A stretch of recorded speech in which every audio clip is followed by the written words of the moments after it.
Good morning વિદ્યાર્થી મિત્રો. ધોરણ 8 વિષય ઇંગ્લિશ, એમાં યુનિટ 1 આગળના લેક્ચરમાં આપણે એક્ટિવિટી 2 એનું સીન 1 જોઈ ગયા. A key to heaven a play એટલે કે જે નાટક છે તેનું સીન 1 એટલે કે દ્રશ્ય 1 જોઈ ગયા, જેમાં આપણે જોયું હતું કે રાજા તેનાલી રામનને એ સાધુ વિશે તપાસ કરવાનું કહે છે. હવે આપણે જોઈશું કે સીન 2ની અંદર તેનાલી રામન એ સાધુની તપાસ કઈ રીતે કરે છે. તો જુઓ વિદ્યાર્થી મિત્રો, તમને એક અહીંયા ચિત્ર આપેલું છે. ચિત્રમાં એક ટ્રી એટલે કે વૃક્ષ આપેલું છે અને ઉપર ટાઇટલ લખેલું છે સીન 2. ધ વિલેજ, વિલેજ એટલે કે ગામ. A sadhu with a long beard and saffron kurta is sitting on a platform under a tree. A sadhu with a long beard એટલે કે લાંબી દાઢી અને સેફ્રોન કુર્તા એટલે કે કેસરી કુર્તા એટલે કે ઝભ્ભાવાળો એક સાધુ sitting on a platform under a tree. Under a tree એટલે કે વૃક્ષની નીચે એક પ્લેટફોર્મ એટલે કે ઓટલા ઉપર બેઠો છે. હિઝ આઈઝ આર ક્લોઝડ એટલે કે તેની આંખો કેવી છે? બંધ છે. Some people are waiting for him to open his eyes and bless them. Some people એટલે કે કેટલાક લોકો વેઇટિંગ એટલે કે રાહ જોઈ રહ્યા છે કે ટુ ઓપન હિઝ આઈઝ એટલે કે જે આ સાધુ છે તે ક્યારે તેની આંખો ખોલે, એન્ડ બ્લેસ ધેમ અને તેમને આશીર્વાદ આપે તેની રાહ જોઈને કેટલાક લોકો ત્યાં ઊભા રહ્યા છે. Tenali Raman enter and stand among the people. અને આ વખતે તેનાલી રામન ત્યાં આવે છે and stand among the people અને જે આ લોકો ઊભા હોય છે તેમની વચ્ચે, એમોંગ એટલે કે વચ્ચે, તેમની વચ્ચે આવીને આ તેનાલી રામન ઊભો રહી જાય છે. જુઓ, ઉપર આપેલ વર્ણન મુજબ આ બોક્સમાં તમને ચિત્ર દોરવાનું કીધું છે. તો તમારે શું ચિત્ર દોરવાનું છે? એક પ્લેટફોર્મ બનાવવાનું છે, એના ઉપર સાધુ દાઢીવાળો અને સેફ્રોન કુર્તા એટલે કે કેસરી કલરના ઝભ્ભા પહેરેલો સાધુને તમારે અહીંયા ડ્રો કરવાનો છે અને એની આજુબાજુમાં જે લોકો વેઇટિંગ માટે ઊભા છે એવા માણસો પણ દોરવાના છે.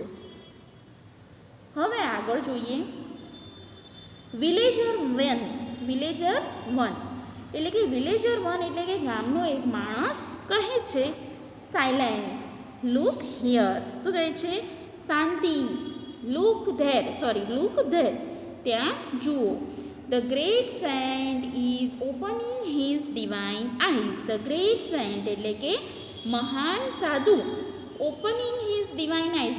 ડિવાઇન એટલે કે દિવ્ય અને આઈઝ એટલે કે આંખો, દિવ્ય ચક્ષુઓ. ઓપનિંગ એટલે કે ખોલી રહ્યા છે.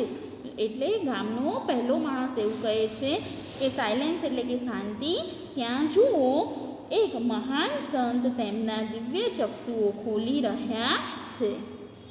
એવરીવન બોઝ ટુ ધ સાધુ. એવરીવન એટલે કે દરેક જણ આ સાધુને બો એટલે કે વંદન કરે છે, નમન કરે છે. હવે ગામનો બીજો વ્યક્તિ villager 2. Villager 2 placing a big bag in front of the સાધુ. વિલેજર 2 એટલે કે ગામનો બીજો વ્યક્તિ પ્લેસિંગ અ બિગ બેગ એટલે કે મોટો કોથળો ઇન ફ્રન્ટ ઓફ ધ સાધુ એટલે કે સાધુની આગળ મૂકે છે અને પછી કહે છે યોર હોલીનેસ. યોર હોલીનેસ એટલે કે તમારી પવિત્રતા. સાધુને શું કહે છે કે યોર હોલીનેસ એટલે કે તમારી પવિત્રતા. Please accept this sack of rice. This sack, SACK sack એટલે કે કોથળો અને રાઈસ એટલે કે ચોખાનું. મહેરબાની કરીને આ ચોખાનો જે કોથળો છે તેનો સ્વીકાર કરો. એડવાઇઝ મી એટલે કે મને સલાહ આપો. માય લોર્ડ એટલે કે મારા ભગવાન. How I can become rich. સાધુને શું કહે છે કે તમારી પવિત્રતા. Please accept this sack of rice એટલે કે ચોખાનો કોથળો સ્વીકાર કરો. એન્ડ એડવાઇઝ મી અને મને સલાહ આપો. માય લોર્ડ એટલે કે મારા ભગવાન. How I can become rich એટલે કે હું રીચ એટલે કે ધનવાન, કે હું ધનવાન કેવી રીતે બની શકું. હવે સાધુ શું કરે છે? ધ સાધુ make a sine to his assistant. સાધુ પોતાનો આસિસ્ટન્ટ એટલે કે એક મદદનીશ રાખે છે પોતાની જોડે અને તેને સાઇન એટલે કે ઇશારો કરે છે.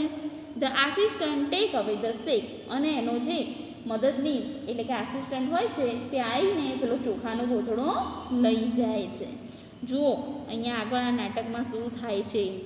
હવે સાધુ આ વિલેજરને એટલે કે ગામની આ વ્યક્તિને શું કહે છે, તો સાધુ સેઝ ટુ ધ વિલેજર, સાધુ વિલેજર એટલે કે ગામના વ્યક્તિને એવું કહે છે કે માય ડિયર ચાઇલ્ડ એટલે કે મારા વહાલા બાળક, આઈ એમ પ્લીઝ વિથ યોર ગિફ્ટ એટલે કે તે મને જે ગિફ્ટ એટલે કે જે ભેટ આપી છે તેનાથી હું ઘણો ખુશ થયો છું.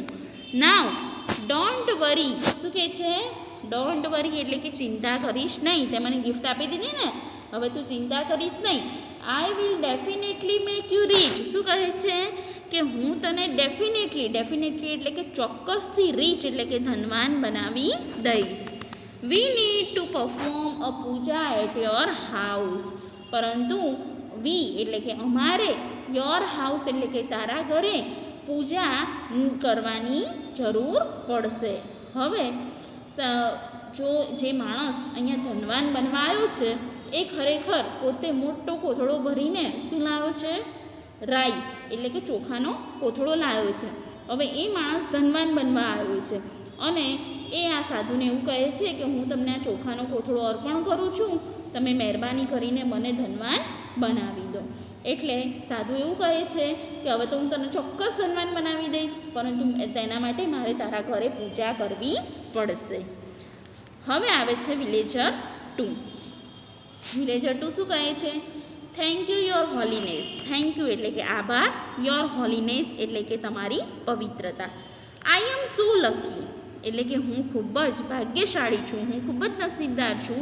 Please tell me what I need to do એટલે કે મહેરબાની કરીને મને એવું કહો કે મારે તેના માટે શેની જરૂર પડશે. એમ કે પૂજા કરવાની છે ને, તો પૂજા કરવા માટે શેની જરૂર પડશે.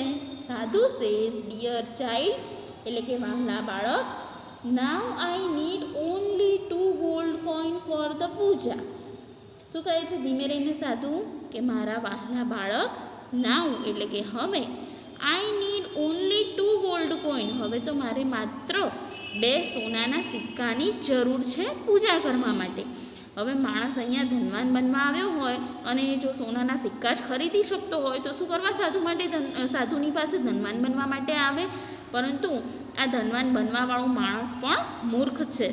એ સાધુને એવું કહે છે કે મારે શેની જરૂર પડશે અને સાધુ એની જોડે સોનાના 2 સિક્કા મંગાવે છે. ત્યારે આ વિલેજર 2 કહે છે ઇટ્સ ઓલ રાઇટ, તે બરાબર છે. I will give you gold coins, શું કહે છે કે હું તમને 2 સોનાના સિક્કા આપીશ. હવે સાધુને તો 2 સોનાના સિક્કા મળે એટલે બીજું શું જોઈએ. એટલે સાધુ સેઝ બચ્ચા તેરા કલ્યાણ હોગા, શું કહે છે કે બચ્ચા તેરા કલ્યાણ હોગા એટલે કે લક્ષાધિપતિ ભવ, જેને સંસ્કૃતમાં કહેવાય કે તારું કલ્યાણ થશે. આવું સાધુ તેને આશીર્વાદ આપે છે. હવે અહીંયા બ્રેકેટમાં આપેલી છે એમની મૂવમેન્ટ.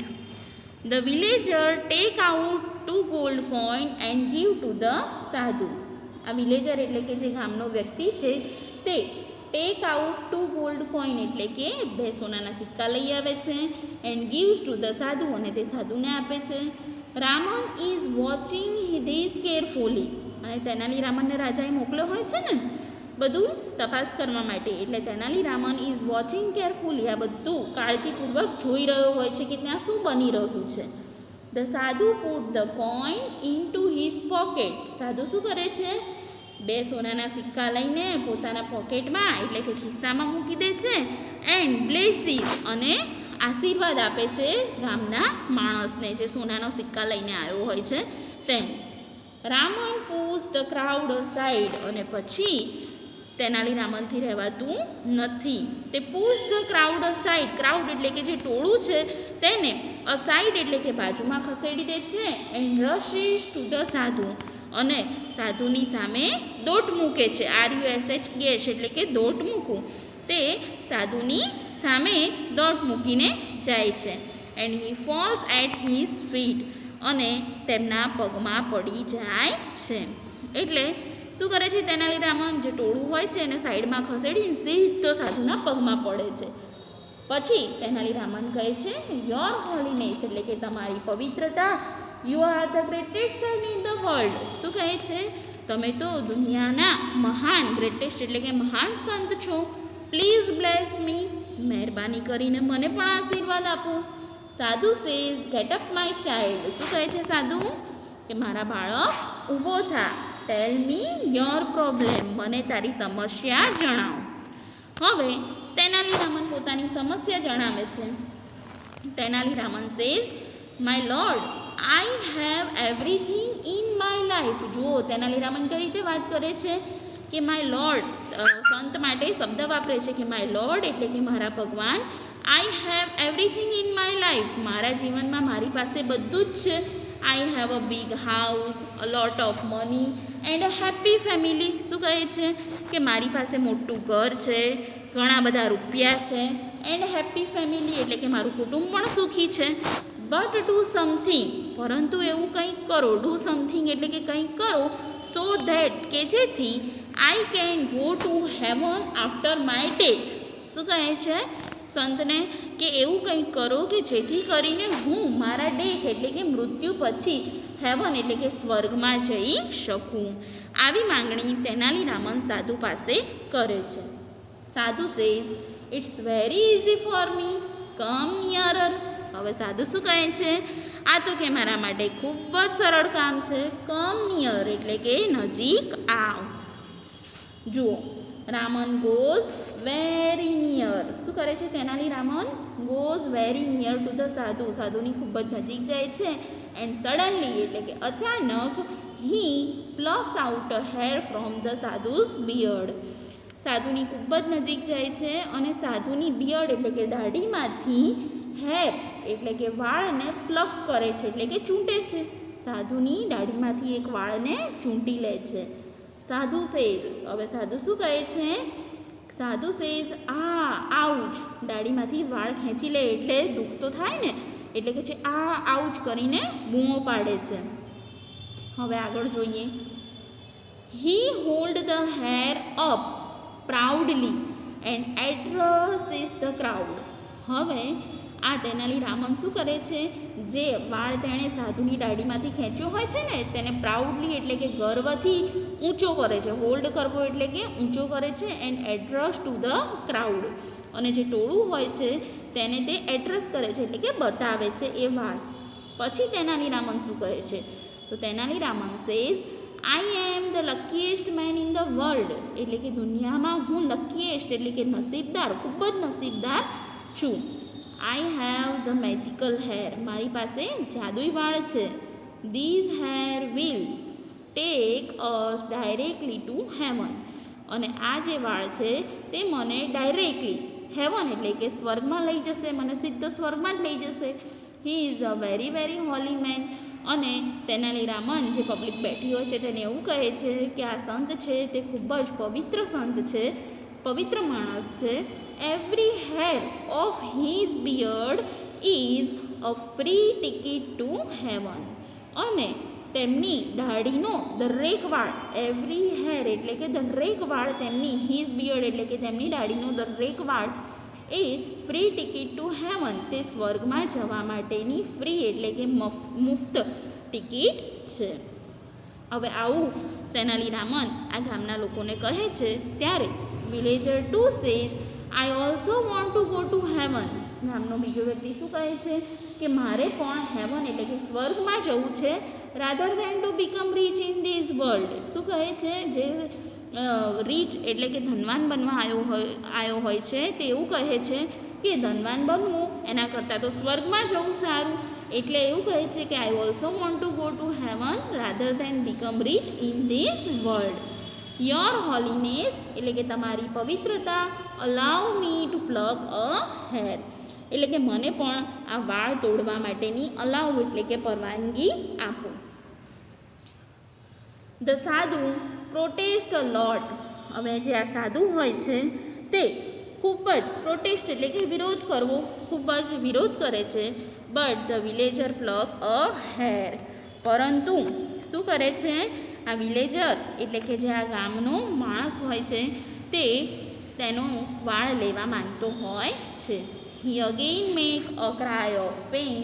અને ફરીથી આ સાધુ રડવા લાગે છે પોતાના દર્દથી. પેઇન એટલે કે દર્દથી. હવે ગામનો ત્રીજો વ્યક્તિ આવે છે. One for me to. શું કહે છે? એક મારા માટે પણ. પીપલ ક્રાઉડ અરાઉન્ડ ધ સાધુ એન્ડ સ્ક્રીમ લાઉડલી. પીપલ એટલે કે લોકોનું, ક્રાઉડ એટલે કે ટોળું, સાધુની અરાઉન્ડ એટલે કે આસપાસ વળી જાય છે અને સાધુ સ્ક્રીમ લાઉડલી. સ્ક્રીમ એટલે કે ચીસો પાડવી. સાધુ લાઉડલી એટલે કે મોટેથી, સ્ક્રીમ એટલે કે ચીસો પાડે છે. હવે તેનાલી રામન શું કહે છે? તેનાલી રામન કહે છે, my lord please do not say no to your followers. Followers એટલે કે તારા જે અનુયાયીઓ છે તેને તું મહેરબાની કરીને નો એટલે કે ના કહીશ નહીં. Give them a key to heaven. તેમને હેવન એટલે કે સ્વર્ગમાં જવાની ચાવી આપ. ધ સાધુ ટ્રાય ટુ એસ્કેપ. સાધુ ત્યાંથી એસ્કેપ એટલે કે ભાગવાનો પ્રયત્ન કરે છે. He falls down. People run after him. તે પડી જાય છે અને લોકો તેની પાછળ દોડે છે. એન્ડ ધ ફેક સાધુ રન્સ ફોર હિઝ લાઈફ. અને જ્યાં ફેક સાધુ એટલે કે જે આ સાધુ છે એ કેવો છે? ફેક. ફેક એટલે કે બનાવટી સાધુ છે. તે પોતાનો જીવ બચાવવા માટે ભાગે છે. એન્ડ પીપલ ચેઝ હિમ. અને લોકો તેની પાછળ પાછળ દોડે છે. જુઓ અહીંયા આપ્યું છે ને કે ઓ ગોડ સ્ટોપ ઇટ યુ ફૂલ. અહીંયા આ ગામના લોકો છે. હવે તેનાલી રામન શું કહે છે? Raman says so that is the truth about this સાધુ. આ સાધુ વિશેનું સત્ય છે કે હી ઓનલી વોન્ટેડ યોર મની. શું?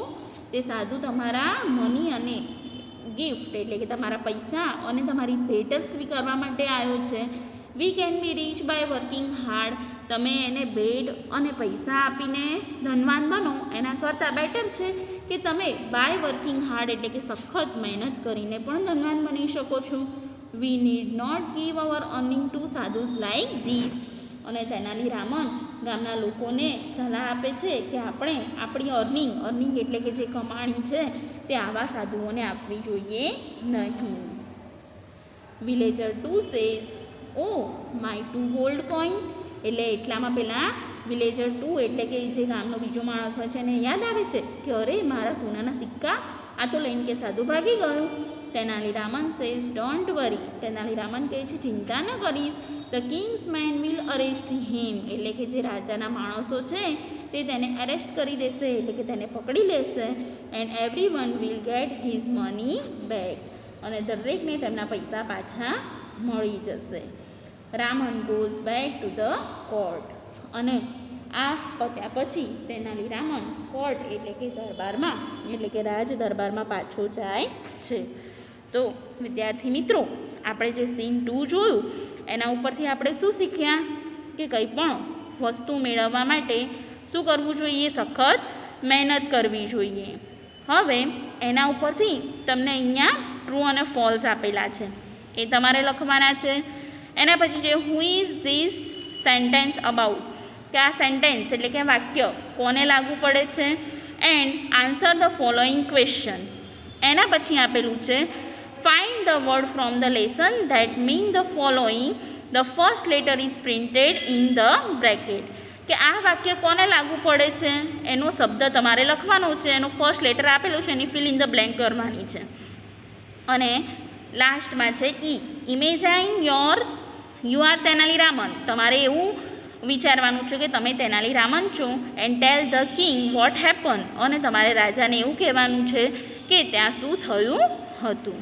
તો વિદ્યાર્થી મિત્રો, તમારે આ એક્ટિવિટી 2 એનું ભાષાંતર લખવાનું છે અને એની એક્સરસાઇઝ પણ લખવાની છે. Thank you.